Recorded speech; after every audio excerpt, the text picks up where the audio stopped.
បាទសួស្តីបងប្អូនថ្ងៃនេះខ្ញុំចង់បង្ហាញអំពីមេពូជដែលទើបបញ្ចុះនៅថ្ងៃនេះត្រូវជាថ្ងៃទី2ទេបងប្អូនទី2ខែ7 2025ហើយថ្ងៃនេះយើងបានមេពូជញាស់ថ្ងៃទី1តាមយប់មិញមកដល់ថ្ងៃនេះតោះបាន24ម៉ោងទេបងប្អូនណានេះមេពូជនេះគឺឈ្មោលបងប្អូនណាកំពុងឈ្មោលហើយយើងបានច្រើនណាស់ហើយយើងចាប់ដើមដាក់ឲ្យសិស្សនៅថ្ងៃ2ថ្ងៃទៀតបន្ទាប់ពីយើងបំពន់នឹងធ្វើមេពូជរឹងហើយណាបងប្អូនណាបងប្អូនល្អបងប្អូនអើយធំល្អចាំបងប្អូនចង់រៀនចាំអីតាក់ទងខ្ញុំបងប្អូនហើយមេពូជទាំងនេះបងប្អូនមើលពីពូជខ្ញុំ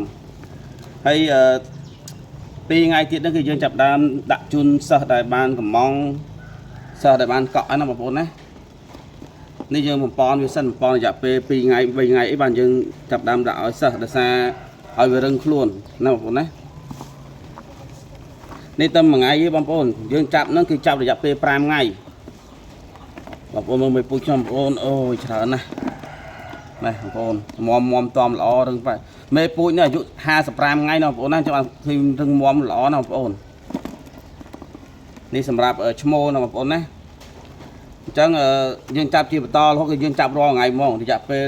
6ម៉ោងចាក់ចាំម្ដងហើយដោយសារអីយើងអត់ចង់ឲ្យវានេះគ្នាបងប្អូននេះចាំខាងនេះបងធំឯងបងប្អូនអូខេបងប្អូនជាង 3000 គូតែសិស្សយកជាង 1000 គូបងប្អូនហើយខ្ញុំលក់ប្រហែលជា300ទៅ500 គូទៀតទេគឺខ្ញុំបញ្ចប់ការលក់ណាបងប្អូនណាដោយសារយើងត្រូវការមេពូជខ្លះសម្រាប់ដាក់ឈុតឲ្យសិស្សចិញ្ចឹមនិងមេពូជខ្លះទៀតសម្រាប់ធ្វើសាច់ខ្លួនឯងដើម្បីលក់ឲ្យមួយព្រោះតែយើងអត់មានមួយគឺចប់ហើយរងឲ្យយើងមានមួយខាងភពនីឋានបុគ្គលសំខាន់ហើយអតិថិជនទូទៅទៀតនេះអូខេធ្វើវីដេអូនេះវែងបន្តិចណាបងប្អូនណាហើយនេះមេពូជញីបងប្អូនមើលមួយនេះពងមកមើលខំរៀងដឹងហ្មងតែមើលរៀងដឹងហ្មងដឹងស្ដាច់ពងនេះចុះបងប្អូននេះបងប្អូនមើលណាបងប្អូនចាំមិនភ័យតែខ្វះមេក្រឹងទេបងប្អូនមិនភ័យតែខ្វះទេបងប្អូននេះបងប្អូនមើលអត់ខ្វះទេអត់ខ្វះមេក្រឹងទេតានេះចង់បានក៏បានដែរ